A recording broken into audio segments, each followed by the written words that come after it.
Hello दोस्तों, मैं कुंदन कुमार आपका स्वागत करता हूं आपके अपने चैनल एसएससी दिव्य पर। कैसे हैं आप लोग? आशा करते हैं स्वस्थ होंगे, मस्त होंगे और अपनी परीक्षा, अपने एग्ज़ाम की तैयारी भी कर रहे होंगे। आज हम रीजनिंग के प्रैक्टिस सेट के तहत पार्ट 30 लेके आया हूं, पार्ट 30, जिसमें टॉप 5 क्वेश्चंस जो सभी परीक्षाओं में पूछे जाते हैं आसान ट्रिक से करवाऊंगा। आप इस वीडियो को ज़रूर देखें अंत तक, क्योंकि ये वीडियो आपके लिए काफ़ी लाभदायक होने वाला है। क्वेश्चन नंबर 5 होने के बाद एक क्वेश्चन में आपके लिए हमने डाला है, उसका जवाब आपको कमेंट बॉक्स में डालना है। कमेंट बॉक्स में आंसर ऑप्शन केवल डाल देना है। वीडियो अच्छा लगे तो लाइक कर दीजिए, चैनल पे नए हैं तो सब्सक्राइब कर दीजिए और अपने दोस्तों में अधिक से अधिक शेयर कर दीजिए ताकि उनके पास आपके द्वारा वीडियो आसानी से मिल पाए। बेल आइकन को ऑल पे डाल दीजिए ताकि नोटिफिकेशन सही समय पे आपके पास आ जाए। अब आते हैं क्वेश्चन नंबर 1 पे। क्वेश्चन नंबर 1 रहा आपके सामने, ये आपके बाएं से 12वें और 7वें अक्षर के ठीक बीच के अक्षर के दाईं और 8वां अक्षर कौन सा होगा। अब देखिए प्रश्न में क्या दिया हुआ है, ये पहले तो ये लेफ्ट होता है और ये राइट होता है। अब आपके लेफ्ट प्रश्न में बताया है आपके बाएं से 12वां लेटर कौन सा होगा। K11 होता है तो L12 होता है, ये आपका 12वां लेटर हो गया। और 7वें अक्षर 7वां G7 होता है, 7वां, इस दोनों के बीच, ठीक बीच, इस दोनों के ठीक बीच के अक्षर के दाईं ओर, इस दोनों के ठीक बीच 12 7 19, 19 का हम आधा करेंगे जब, तो ये दशमलव में आएगा। चूँकि यहाँ दशमलव में कोई भी अक्षर है नहीं तो ये दशमलव वाला कोई अंक होगा ही नहीं। इसका मतलब है ये ऑप्शन जो है ज्ञात नहीं किया जा सकता है। ऑप्शन डी इसका सही आंसर होगा कि इस प्रश्न का आंसर हम ज्ञात नहीं कर सकते हैं। ये प्रश्न का आंसर आपके पास दशमलव में आने वाला है, जो दशमलव स्थान ये मान किसी भी अल्फ़ाबेट के लेटर्स का नहीं होता है। अब हम आते हैं क्वेश्चन नंबर 2 पर। क्वेश्चन नंबर 2 है 8:20, 8:20 समानुपात 14, प्रश्नवाचक चिन्ह के स्थान पे हमें क्या आएगा वो निकालना है। अब 8:20 के साथ जो रिलेशन पैटर्न होगा वो ढूंढना होगा। वो ढूंढ के नेक्स्ट वाले समानुपात के दाएं तरफ राइट साइड वाले पैटर्न, उसके साथ पैटर्न लगाना होगा। अब और 8 और 20 के साथ क्या पैटर्न है वो समझ लीजिए। 8 और 20 के साथ जो पैटर्न है वो ये है कि 8 को 20 बनाया गया कैसे। तो 8 को हम 2 से गुना करेंगे तो 16 होगा, 20 बनेगा नहीं। 4 जोड़ने के बाद 16 4 20 होता है, लेकिन 14 को यदि हम 2 से गुना करेंगे तो 14 दूनी 28 और 28 में 4 जोड़ेंगे तो 32।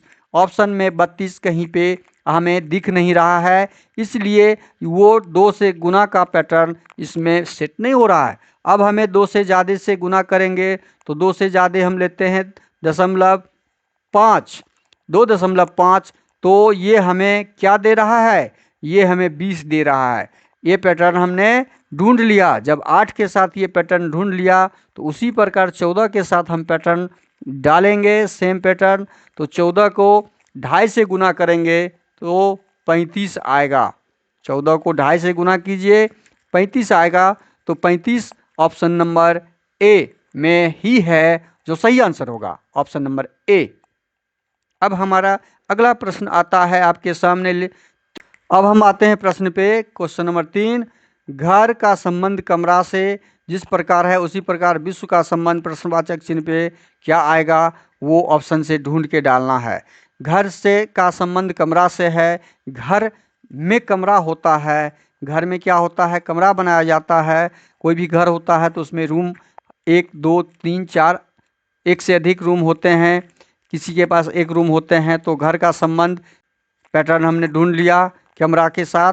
उसी प्रकार विश्व का संबंध किससे हो जाएगा, विश्व का संबंध विश्व के अंदर पूरा देश रहता है, राष्ट्र रहता है। जिस प्रकार घर के अंदर कमरा बना हुआ रहता है उसी प्रकार विश्व के अंदर देश और राष्ट्र रहते हैं। ये ऑप्शन नंबर, बाकी ऑप्शन आपका गलत है। सही ऑप्शन क्या हो जाएगा, ऑप्शन नंबर डी, प्रश्नवाचक चिन्ह पे ऑप्शन राष्ट्र आ जाएगा। अब हम आते हैं प्रश्न संख्या 4। ए तथा बी भाई है, सी तथा डी बहनें हैं, ए का पुत्र डी का भाई है तथा बी किस प्रकार डी से संबंधित है। अब इस प्रश्न को फिर हम डायग्राम के साथ बनाएंगे। ए तथा बी भाई है, हमने यहाँ पे ए और बी को लिख दिया। ए और बी क्या है, भाई है। दूसरा सेंटेंस क्या है, सी तथा डी बहनें हैं। सी और डी, यहाँ पे तो कहीं सी डी का इसमें संपर्क में नहीं है, तो हम अगला देखते हैं। ए का पुत्र डी का भाई है। ए का पुत्र जो है, ये ए का एक पुत्र है, पुत्र जो क्या है, ए का पुत्र डी का भाई है। तो डी मतलब इधर हो जाएगा डी, डी का भाई है, ये डी का भाई है। ए का पुत्र डी का भाई है, ये डी का तीर का निशान ये लग जाएगा, डी का भाई ए का पुत्र है। ठीक है, तो ये दोनों भाई भाई हो गया। अब क्या है, बी, अच्छा सी तथा डी बहने हैं। सी और डी का अब हम ऑप्शन देखेंगे। जब डी आ गया मेरे पास, तो सी तथा डी क्या हैं, बहने हैं। सी और डी बहने हैं, ये दोनों क्या हैं, बहने हैं। अब प्रश्न में क्या दिया, बी किस प्रकार डी से संबंधित है।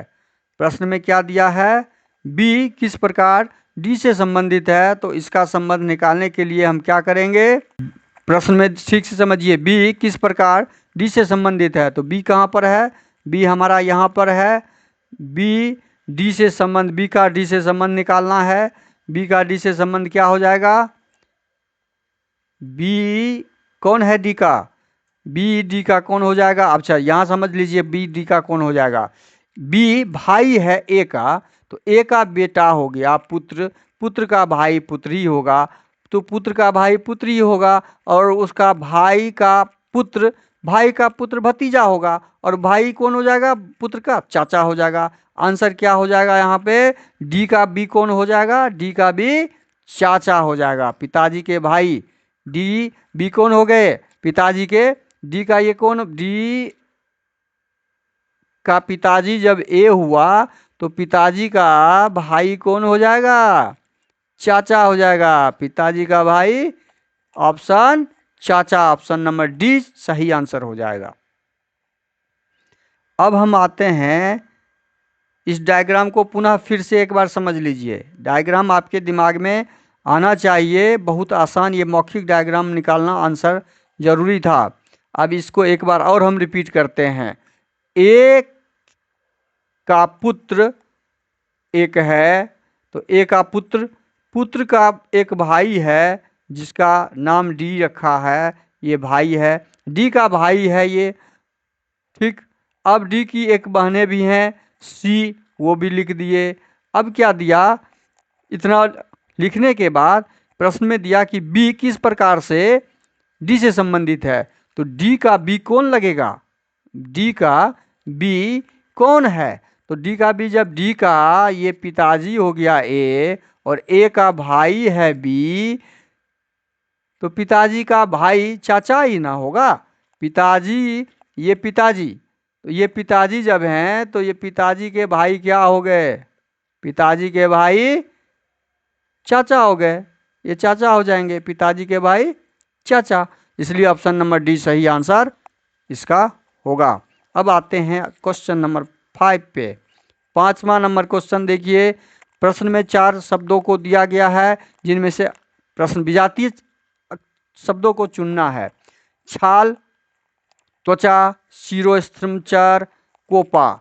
अब देखिए, छाल, त्वचा और शिरोस्त्रमचर्म, ये तीनों जो है स्किन का रूप है, ये तीनों स्किन का रूप, चर्म का रूप है, छाल का कप रूप है, लेकिन कोपा इससे भिन्न है। तो ऑप्शन नंबर डी इसका सही आंसर हो जाएगा, ऑप्शन नंबर डी। अब आता है आपके लिए कमेंट बॉक्स में जवाब देने के लिए क्वेश्चन नंबर ये 3, 27 समानुपात 5 अनुपात प्रश्नवाचक चिन्ह के जगह पे ऑप्शन आपके सामने दिया हुआ है। Option A 9, B 125, C 29, D 51। इसका जवाब आप कमेंट बॉक्स में ज़रूर दें। कमेंट बॉक्स में इसका रिप्लाई ज़रूर करें। ऑप्शन के साथ केवल आंसर में ऑप्शन डालिएगा, ए, बी, सी या डी। जो ऑप्शन आपको सही लगे वो ऑप्शन केवल एक ऑप्शन डालना है। ऑप्शन ढूंढ के केवल ऑप्शन के साथ।